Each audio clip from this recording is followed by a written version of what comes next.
अजीब सा जादू है उस चेहरे में जिसे दुनिया सुलोचना के नाम से जानती है। पुणे के एक यहूदी परिवार में जन्मी रूबी मेयर्स जब मुंबई आई तो किसी ने सपने में भी नहीं सोचा होगा कि एक मामूली टेलीफोन ऑपरेटर कल पूरे हिंदुस्तान के दिलों पर राज करेगी। मोहन भवनानी की नज़र जब उन पर पड़ी तो उन्हें बस एक चेहरा नहीं बल्कि सिनेमा का भविष्य दिख गया। शुरुआत में रूबी को फिल्मों में कोई दिलचस्पी नहीं थी। उन्हें लगता कि ये सब उनके बस का नहीं, लेकिन होनी को कुछ और ही मंजूर है। कोहिनूर फिल्म कंपनी के साथ उनका सफ़र शुरू होता है और देखते ही देखते वो खामोश फिल्मों की सबसे बड़ी स्टार बन जाती हैं।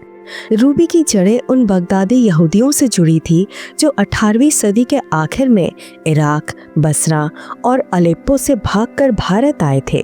तुर्की के मुस्लिम शासकों के जुल्म से बचकर ये लोग कलकत्ता, बॉम्बे और पुणे में आकर बस गए और यहाँ के व्यापार और समाज का अहम हिस्सा बन गए। रूबी का जन्म 1907 में पुणे में हुआ। उनकी एक बहन भी थी, रोजी मेयर्स। फिल्मों में आने से पहले रूबी एक मामूली नौकरी करके अपना गुजारा कर रही थी। वो बॉम्बे में एक टेलीफोन ऑपरेटर के तौर पर काम करती थीं। उस दौर में एक महिला का नौकरी करना ही बड़ी बात थी और फिल्मों का माहौल तो आज जैसा बिल्कुल नहीं था। औरतों का फिल्मों में आना बदनामी और शर्म की बात समझी जाती थी। यहाँ तक कि दादा साहेब फाल्के को भी अपनी पहली फिल्म में कोई महिला कलाकार नहीं मिली थी और उन्हें लड़कों से ही हीरोइन का काम लेना पड़ा। ऐसे माहौल में जब मोहन भवनानी ने उन्हें टेलीफोन एक्सचेंज में काम करते देखा और फिल्म का ऑफर दिया तो रूबी बुरी तरह हिचकिचा गई। उन्हें फिल्मों के बारे में कुछ भी पता नहीं था और उन्हें लगा कि ये काम उनके जैसे शरीफ खानदान की लड़कियों के लिए नहीं है।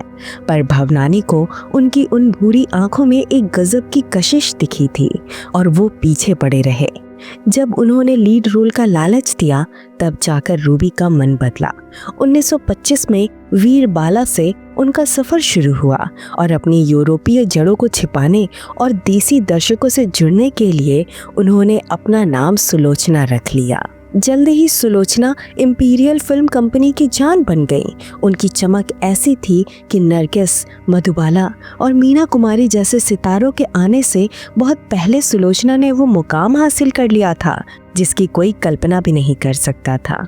जहां देविका रानी को उनकी खूबसूरती के लिए प्राइमा डोना कहा गया और फियरलेस नाडिया ने चलती ट्रेनों पर स्टंट करके अपनी पहचान बनाई, सुलोचना ने अपनी अदाकारी और क्लास से सबको पीछे छोड़ दिया। 1927 की film wild cafe of Bombay में तो उन्होंने कमाल ही कर दिया। एक ही फिल्म में 8 अलग अलग किरदार निभाना आज के दौर में भी मुश्किल है, पर उन्होंने उस जमाने में माली, पुलिस वाला, हैदराबादी जेंटलमैन, सड़क का आवारा बच्चा, कीला बेचने वाली और यहाँ तक कि सुनहरे बालों वाली विदेशी मेम बनकर सबको दांतों तले उंगली दबाने पर मजबूर कर दिया।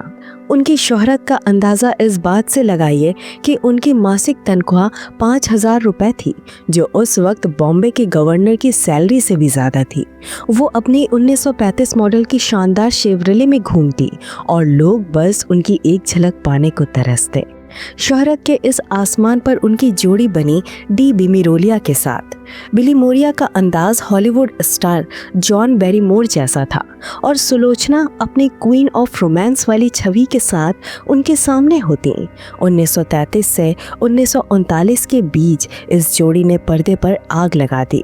1929 की फिल्म हीर रांझा में उनके बीच फिल्माया गया वो गहरा किसिंग सीन आज भी चर्चा में रहता है।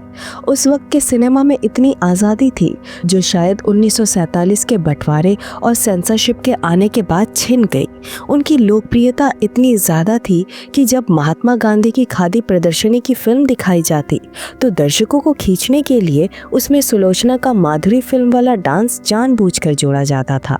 उनकी साड़ियाँ, उनके बाल काटने का स्टाइल और उनकी हर अदा उस दौर की महिलाओं के लिए एक फैशन का पैमाना बन गई थी। पर जिंदगी ने तब करवट ली जब 1931 में आलम आरा के साथ आवाज़ का दौर शुरू हुआ। सुलोचना के लिए ये किसी सदमे से कम नहीं था क्योंकि उनकी हिंदुस्तानी भाषा पर पकड़ बहुत कमज़ोर थी। आलम आरा में उनकी जगह जुवैदा को ले लिया गया और सुलोचना का चमकता करियर अचानक धुंधला पड़ने लगा। लेकिन उन्होंने हार नहीं मानी। 1 साल तक फिल्मों से दूर रहकर उन्होंने कड़ी मेहनत की और भाषा सीखी। 1932 में जब वो माधुरी के लिए बोलती फिल्म वाले वर्जन के साथ लौटी तो हंगामा मच गया। इसके बाद अनारकली और बॉम्बे की बिल्ली जैसी फिल्मों के बोलते वर्जन ने साबित कर दिया कि सुलोचना को मिटाना इतना आसान नहीं। उन्होंने रूबी पिक्स नाम से अपनी खुद की प्रोडक्शन कंपनी भी शुरू की ताकि वो अपने तरीके से काम कर सके। लेकिन 40 का दशक आते आते सब कुछ बदलने लगा। बिली मोरिया के साथ उनका रिश्ता टूट गया और उसी के साथ उनका करियर भी ढलान पर आ गया।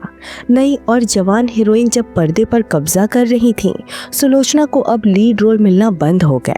पर कलाकार की प्यास कहाँ बुझती है। उन्होंने माँ और चरित्र भूमिकाएं निभानी शुरू कर दी। 1947 की फिल्म जुगनू को लेकर तो गजब का तमाशा हुआ। मोरारजी देसाई को इस बात से बड़ी तकलीफ हुई कि फिल्म में एक बुजुर्ग प्रोफेसर सुलोचना जैसी ढलती उम्र की खूबसूरत औरत के प्यार में पड़ जाते हैं। उस वक्त के मशहूर पत्रकार बाबूराव पटेल ने तो इसे गंदी और अश्लील फिल्म करार दे दिया और मोरारजी देसाई को खत लिखकर इस पर पाबंदी लगवा दी। पटेल का कहना था कि कॉलेज लाइफ को इसमें सिर्फ लड़कियों का पीछा करने और अश्लील इशारे करने जैसा दिखाया गया है। बाद में फिल्म के कई हिस्से काट कर ही इसे रिलीज किया गया। 1953 की अनारकली में उन्होंने शहजादे सलीम की मां का रोल किया, जो उनको पुरानी अनारकली की याद दिला गया। निजी जिंदगी में सुलोचना का दिल बहुत बड़ा था। उन्होंने सारा नाम की एक बच्ची को गोद लिया और उसे अपनी सगी बेटी की तरह पाला। सारा ने आगे चलकर विजय कुमार श्रेष्ठ से शादी की और विजय लक्ष्मी श्रेष्ठ बनी। सुलोचना को अपनी बेटी, नाती पोतो धनंजय और देवयानी और अपनी भतीजी लिलियन के साथ वक्त बिताना बहुत पसंद था। उनकी आखिरी फिल्म खट्टा मीठा रही, जिसमें उन्होंने सोली भाई की पत्नी का किरदार निभाया। 1973 में उन्हें दादा साहेब फाल्के अवार्ड से नवाजा गया। पर अफसोस कि जिस औरत ने कभी दौलतों में गोते लगाए थे, उसके आखिरी दिन बड़ी तंगी में गुजरे।